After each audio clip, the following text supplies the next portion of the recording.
మన దేశంలో పిల్లలకు ఎలా చదువు నేర్పాలి అనే దానికి సంబంధించి చక్కటి విధానాన్ని పద్ధతులను మనకు నేర్పినటువంటి వ్యక్తి విష్ణు శర్మ.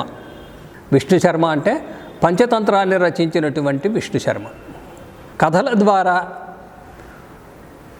విషయ విజ్ఞానాన్ని అందించటం అనేటువంటిది ఆయన మనకు నేర్పాడు. పాటలీపుత్రానికి రాజు ఉండేవాడు. రాజుకు ఒక 4 కొడుకులు ఉండేవారు.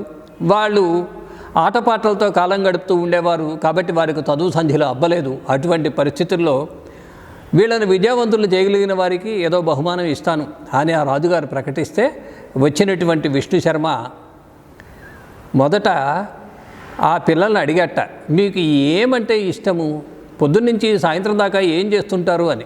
అంటే వాళ్ళు చెప్పారు, మాకు ఆటలంటే ఇష్టం, కాబట్టి మేము పావురాలతోనూ చిలుకలతోనూ ఆటలాడుతూ ఉంటామని.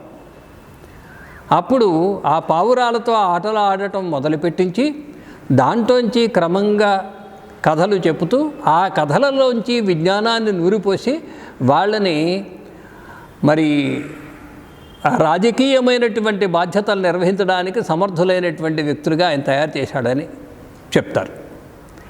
కాబట్టి మన దేశానికి ప్రత్యేకమైనటువంటి ఈ కథన పద్ధతి ద్వారా విద్య నేర్పించేటువంటి పద్ధతిని ప్రతి ఉపాధ్యాయుడు కూడా పుణికి పుచ్చుకోవాల్సిన అవసరం ఉంది.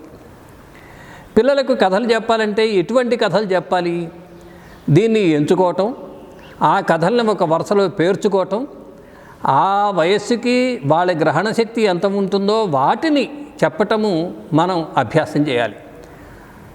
మొట్టమొదటి చెప్పేటప్పుడు ఒక పాత్ర ఉన్నటువంటి కథ, ఒక ఘట్టంలో ముగిసిపోయేటువంటి కథ చెప్పినట్టయితే వాళ్ళు తేలిగ్గా గ్రహించగలుగుతారు.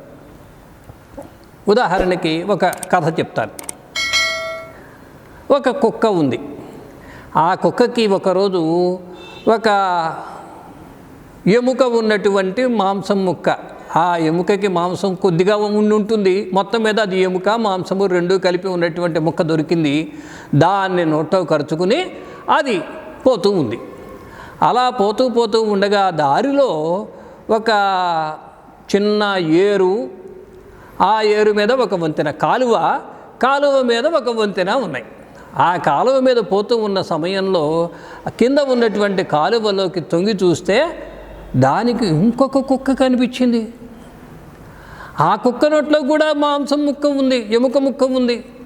అరేరేరే, ఈ కుక్క దగ్గర ఉన్నటువంటి ఆ ఎముకను కూడా లాక్కుంటే మనకు బాగా మంచి ఆహారం దొరుకుతుంది, బాగా రుచిగా ఉంటుందని అనుకుని దాన్ని కూడా ఆ కుక్కని బెదిరించి లాక్కోవాలనే ఉద్దేశంతో ఈ వంతెన మీద ఉన్నటువంటి కుక్క భౌ భౌ భౌ అని అరిచింది. ఎప్పుడైతే అది భౌ అని నోరు తెరిచిందో దీని నోట్లో ఉన్నటువంటి ఆ ఎముక ముక్క కాస్త కాలువలో పడిపోయింది.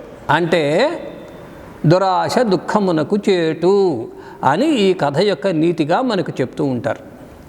ఇందులో ముఖ్యమైన అంశం నేను చెప్పదలుచుకుంది ఏమిటంటే ఒక పాత్ర, ఒక ఘట్టము, దీంతో కథ ముగిసిపోవటం.